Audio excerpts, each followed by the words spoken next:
membeli sebuah properti hanya berdasarkan pertimbangan emosi atau juga ikut-ikutan dari relasi kita sendiri.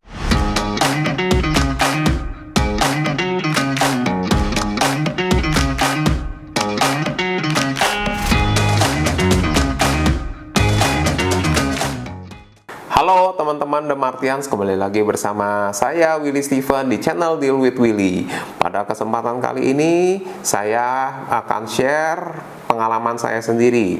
Baru-baru ini beberapa teman saya dan juga family ya dan relasi lainnya ini sama-sama nyamperin ke saya nanya tentang advice. Seperti apa tuh? Ya, ada berita hot ya bahwa saat ini ada satu lokasi yang cukup besar di satelit Jakarta sebesar kurang lebih ada 380 hektar ya sedang dikelola atau didevelop sebuah perusahaan besar ya untuk menjadi satu kawasan baru. Nah, yang menarik adalah rumah-rumah ini mulai dipasarkan dengan harga yang sangat murah, mulai dari 350 jutaan. Nah, yang menjadi pertanyaan ya pertanyaan bagus dan pertanyaan sejuta umat barangkali ya. Semuanya menanyakan, oke, Pak Willy, kalau beli rumah di sini bagus gak? Wah, seperti itu.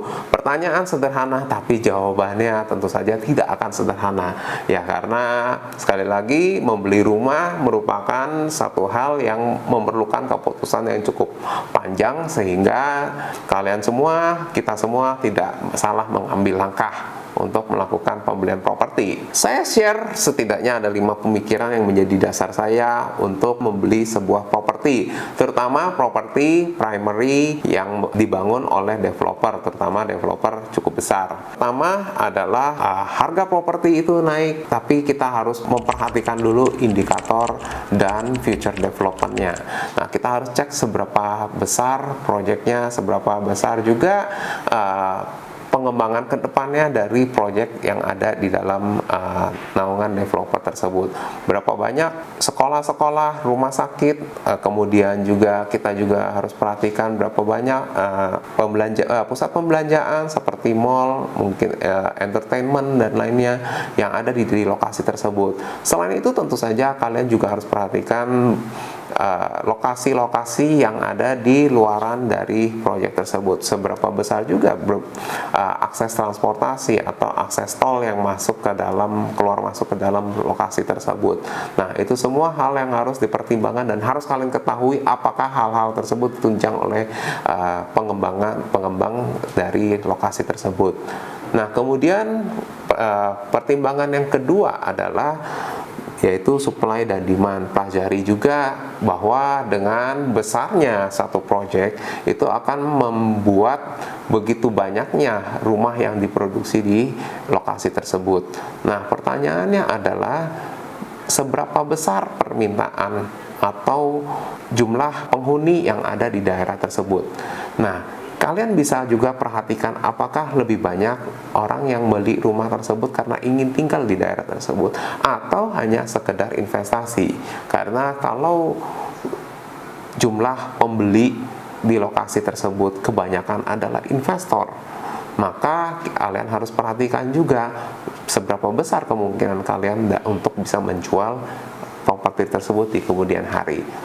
Mau beli rumah, tapi masih bingung apa yang harus diperhatikan. Buku ini solusinya.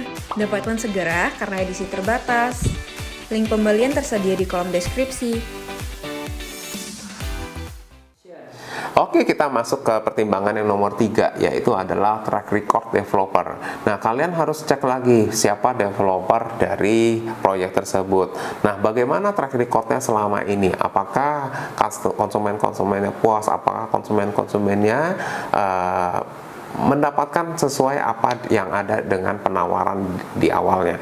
Nah, itu semua kalian harus cek dulu ya supaya kalian bisa mendapatkan properti yang sesuai Ya, kalian bisa mendapatkan investasi yang sesuai seperti itu. Nah, kemudian yang keempat adalah bagaimana dengan rencana kalian sendiri? Apakah kalian punya rencana untuk tinggal di daerah tersebut? Apakah kalian punya rencana untuk misalnya bekerja di area situ atau mungkin menyekolahkan anak di sekitar situ? Nah, itu semua pertanyaan yang harus kalian penuhi dulu.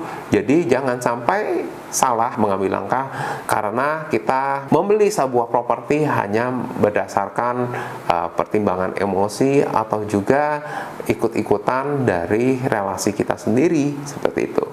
Nah, kemudian yang kelima adalah saya akan menyatakan bahwa cara kita untuk membeli properti dengan aman adalah membeli properti yang secondary. Jadi di sini kita bisa tahu kondisi market yang sudah terbentuk. Mungkin kita juga di satu sisi yang lain kita kehilangan kesempatan untuk menikmati kenaikan harga.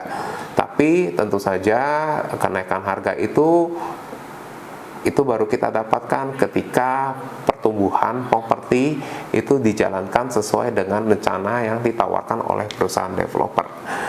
Nah, sekian share dari saya untuk pembelian properti primary yang ditawarkan oleh perusahaan developer. Nah, jangan lupa ya bagi kalian yang ingin ingin diskusi lebih lanjut ya, kalian bisa join di Tribe The Martians Community. Saya juga bagikan sebuah bonus nih bagi kalian yang mendengarkan sampai habis ya untuk video ini. Nah, bagi kalian yang tertarik untuk investasi properti, tips dari saya hanya satu, yaitu adalah carilah properti yang memiliki penghasilan, yaitu properti yang memiliki penghasilan dari sewa properti, dan tentu saja kita juga punya target yield yang harus kita bisa capai. Ya, sekian dari sharing dari saya hari ini. Martians Community, your next home starts here.